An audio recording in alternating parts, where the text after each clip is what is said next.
Welcome to Rewired for Great Success with Dr. Aimee V. Sanchez, neuropsychologist, executive coach, organizational development expert, award-winning best-selling author, and international speaker. Dr. Sanchez is on a mission to impact 1 million leaders through her thought leadership and specialized programs for women leaders. She is passionate about helping organizations strategize and draw a direct connection between leadership, diversity and inclusion, and organizational outcomes. Welcome to the conversation.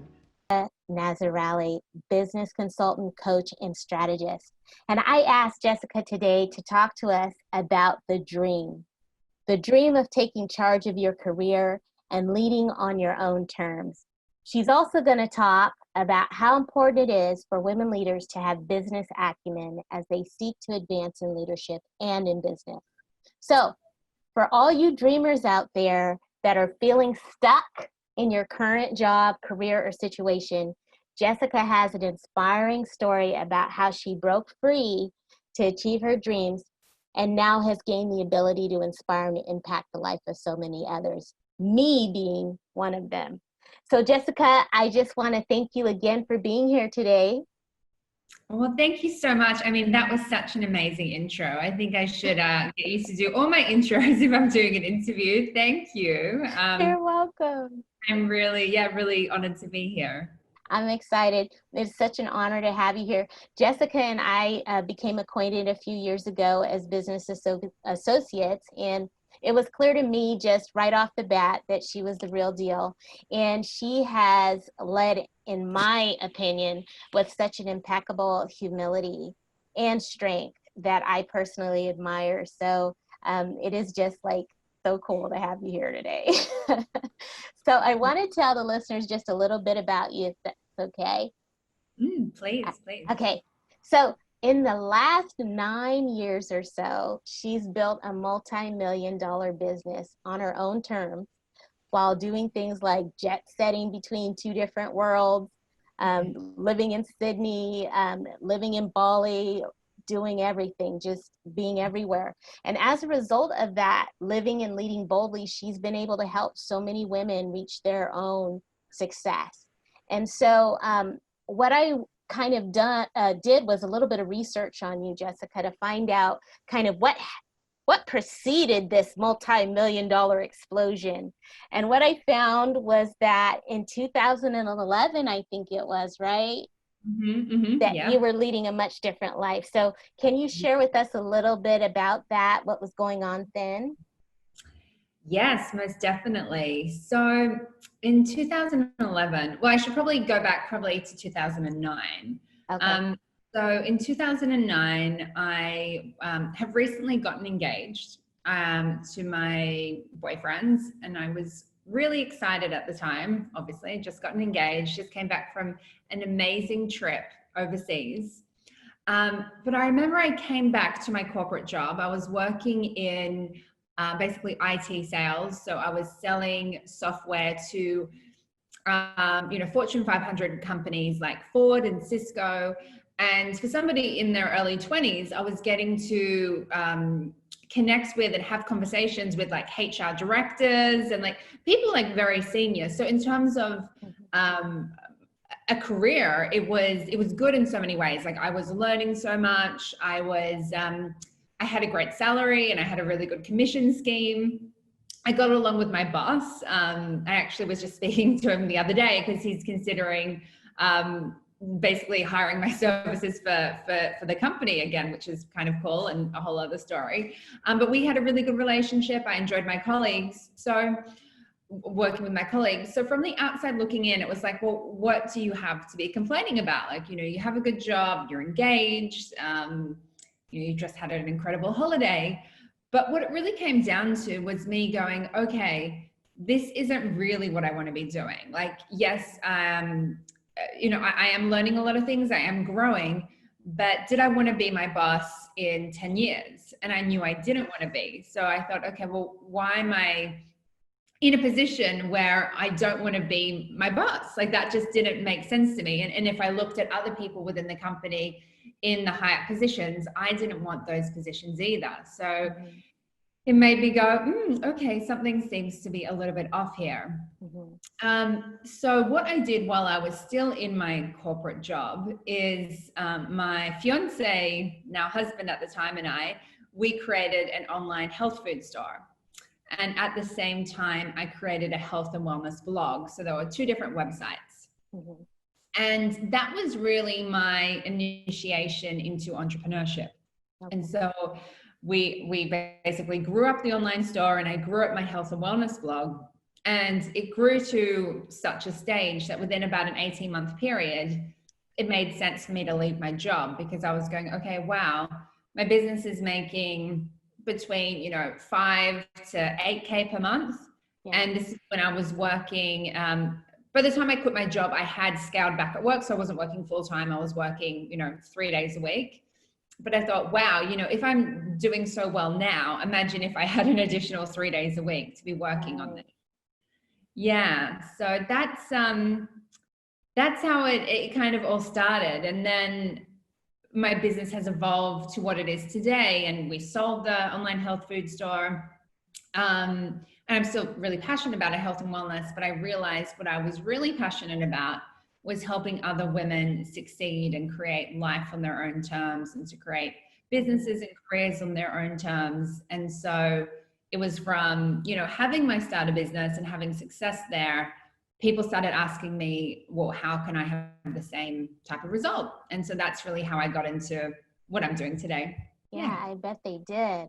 So, okay, so we'll go forward in a minute, but I want to go back a minute too. So when you're just getting into this, like, did you have to acquire some type of knowledge to get going in that business before you started it, or did that come to you naturally? So, I mean, I didn't hire, for that business, I didn't hire a business coach or anything like that. It was really, we put up a website, we researched, and we got contacts in relation to, products that we could sell online. And then we hired people to help us, literally put it on the website, and we just kind of did it. It was very, I was also like, I don't know, 22. So like, no kids, lots of energy. No fear. Yeah. Didn't really, wasn't worried about anything. So it was kind of like, well, what do we have to lose? And so we'd like stay up late, fiddling around with things, try to wake up and go to work. So yeah, it was more of, okay, like, I wanted it to be successful, but it was more that I was viewing it as an experiment. An experiment, yeah. Yeah, which I think if you, I'm now almost 33. And so I look back, when I was in my early 20s, and I think, wow, I was so fearless in so many ways, because I didn't really have anything to lose. I had no children, like I wasn't thinking that way. But even if you are older and you're starting your business and you're wanting to make a transition, try to get some of that youthful energy of going, okay, well, why don't I just try this out? What really is the worst thing that can happen? Because I think as the older you get, sometimes you can become a little bit adverse to taking risks. Yeah. But if you are looking to make a career change or start a business, there are risks involved. So take calculated risks, but try to lean into that. That's good. So, okay, so now I want to ask you kind of what would be 3 main business principles that you would think a woman leader should know if she's running a business for herself or for someone else? Number one, I think you need to know what your core strengths are. And I know, Amy, you talk a lot about this, right, as well. You know, like knowing what your core strengths are and like what it is that you're good at, as opposed to what you struggle with. So I think that's really key. You need to know like what you're good at, and what you're, not so good at. Another one, I believe it's getting the right people around you. So whether you have your own business or if you're a manager, hiring in people who can really help to support your vision and what it is that you want to call in.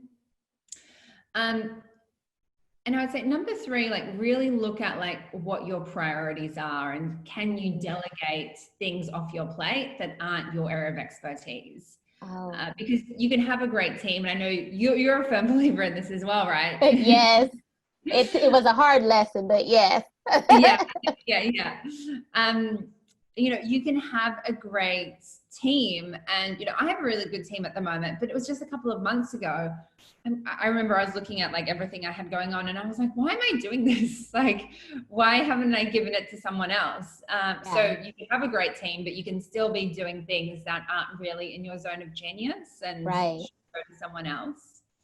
How many is that? 3? Do you want? Yeah, no, wait, that's 3. That's good. No, that's really good. I mean, these are all nuggets, and those in of themselves are dynamic, and they're very wide. So if you're listening to this and you're taking notes, like she's dropping these nuggets, okay?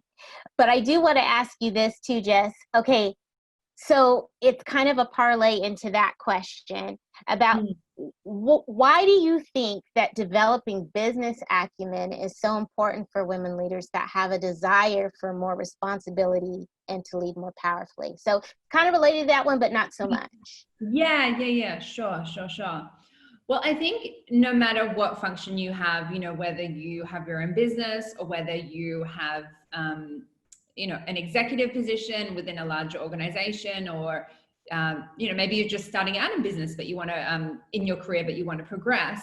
I think it's really important that at the end of the day, what the business's big vision is and what goals they're working towards, whether it's for the quarter, for the year. And if you're the business owner yourself, what goals are you working towards? Because I think it can be really easy, even when you have your own business, like you can get really caught up in the day to day, and then a week can go by, 2 weeks can go by, and it's like, oh, I'm working on this thing. Is it really going to help me to hit my targets? Right.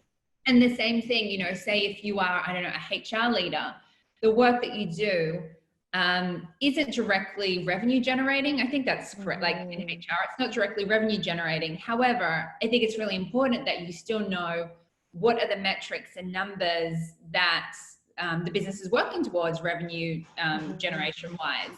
So you can go, okay, can I hire in a specific person who's going to help to meet those goals? So I think it's just about, like really knowing what the company's long-term vision is and thinking, okay, well, how do my skills help towards that? Oh, because, that's so good. Yeah, if you're helping the business to achieve their long-term vision, you're also going to have a steady career. Like you're going to have a position which is required and needed. And obviously, if it's your business or you're working in a smaller business, that is even more and more important that you are across that. Yeah, you're absolutely right. And you're even seeing changes in the industry where businesses are starting to put out a greater emphasis on strategy, even in areas like HR, that it's, important to kind of understand what footprints they're trying to move the company through, what are the benchmarks, how are we going to get there, and really having that overall view. So that's really good that you shared that. The other thing I wanted to ask you too was, if someone is listening today and they're currently living that corporate life right now, but they're thinking about taking the leap and maybe launching their own business, what kind of advice would you give them? Well, like I mentioned before, don't be afraid to take some calculated risks. That's really important. Because at the end of the day, you can think things through in your mind so many times. You can plan, you can strategize, but then at the end of the day, I'm a firm believer in you learn through taking action. So you take action, okay, you course correct, you make changes, and you continue on from there. So, number one, don't be afraid to take risks.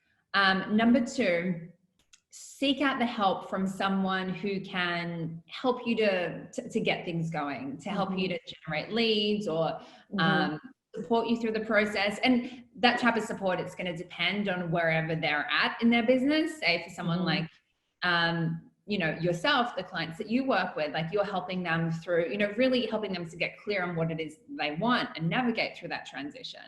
whether, a lot of people come to me when they're like, yep, I'm clear on what it is that I want to do, but now I really need help executing. Yeah. And I would say finally, just, don't be afraid to ask for what you want and be honest with yourself. It's like, look, this isn't working for me anymore. I want to make a transition.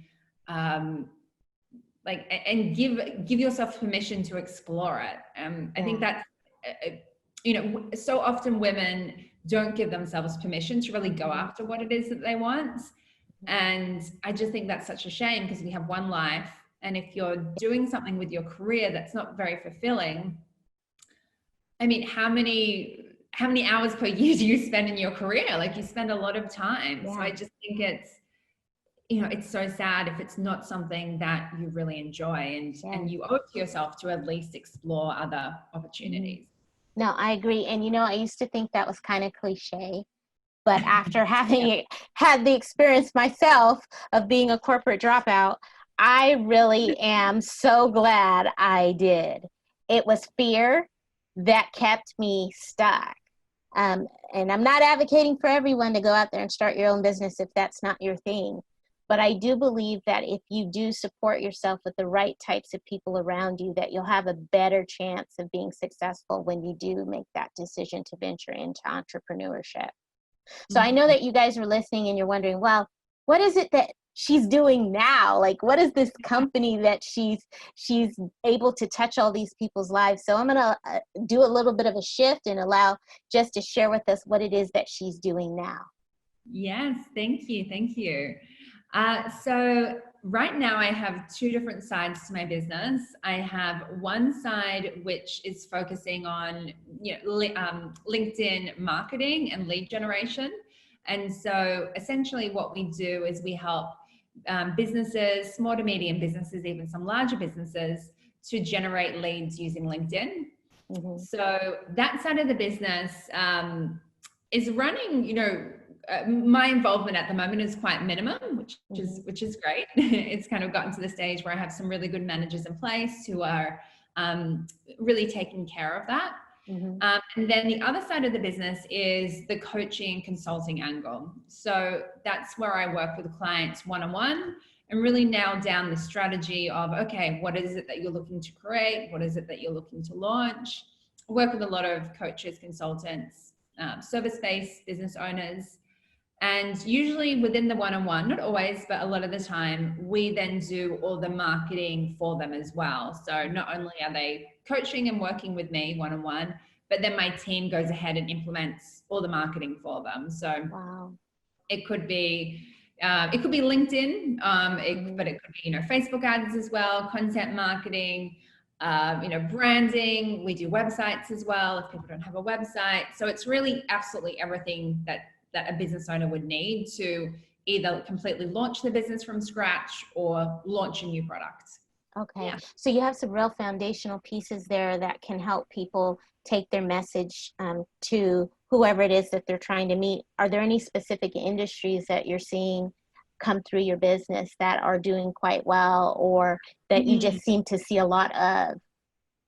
Yeah, that's a great question. So I was actually going to do a post on this morning, and I probably will sometime this week. But a lot of people so I work with a lot of coaches and consultants predominantly. And sometimes some concerns I get from people who aren't, I don't know, say a business coach or a business consultant. They say, oh, okay, well, people who are only successful, is it only other, business coaches or business consultants? And I want to say that is absolutely not the case. A couple of my clients who are doing really well at the moment, one of them is a naturopath. So she's doing incredibly well. She's just launched an online course, and she's got about 20 people in it at the moment, and it's a 2K course. So that health is doing really well at the moment, because if you think about everything going on in the world at the moment, health is a priority. Like, people are thinking about their health. So I'd say, health is a really good industry. Relationship coaching, counseling, I'm seeing that really boom as well. because again, if you think about like what's going on in the world right now, a lot of people are isolating. If they don't have a partner, they're by themselves. So that has really drawn attention to, I want a partner, when previously maybe friends were filling that void. Right. So I'm saying like health and relationship counseling consulting is going really well. And also I would say executive coaching and leadership coaching. Because if you think about, again, where businesses are at, a lot of things are changing, a lot of things are moving. People are now going, okay, in order for the business to survive, we need to make some changes. So I'm saying that's another industry which is really thriving at the moment. No, that's wonderful. So, really, if you're listening to this and you're thinking, oh, I'm not thinking about getting into my own business, but maybe I'm thinking about pivoting industries or transitioning or something like that. What Jess has just shared is that the world is still going around. People are still doing business, right? People are still engaging for the purpose of exchange. And so the jobs are out there, the companies are hiring, people are still doing business in the entrepreneurial space. So there are still opportunities. And so that's good to hear. That's good to hear that every sector is still moving as it should, even though we've had this amazing setback with the economy, but things are still moving. So that's very encouraging. So what I want to say, just to any of our listeners out there, Jess is going to share with us where we can find her, because this time has flown by so fast. If you want to reach out to Jess and you want her assistance, where can folks find you? Sure. So you can go to my website, which is Jessica Nazarali. So that's Nazarali. I don't usually spell my last name out loud. So Jessica Nazarali, or my LinkedIn agency is called Up Level Agency. So those places you can go to. Thank you. And is there any way you want to say, anything you want to say to our folks on the way out, Jess? I would just say in closing, no matter if you have your own business or if you're in the corporate space, really think about, especially during this period of, 2020 has been a year of transition and change. Really look at your skill set and think, okay, how can I make my skill set relevant and applicable to what's going on in the marketplace now? Absolutely. So, that's what business owners have needed to do. They've had to look at, okay, what it is that they're offering and maybe cull some of their offers or products, come up with new ones.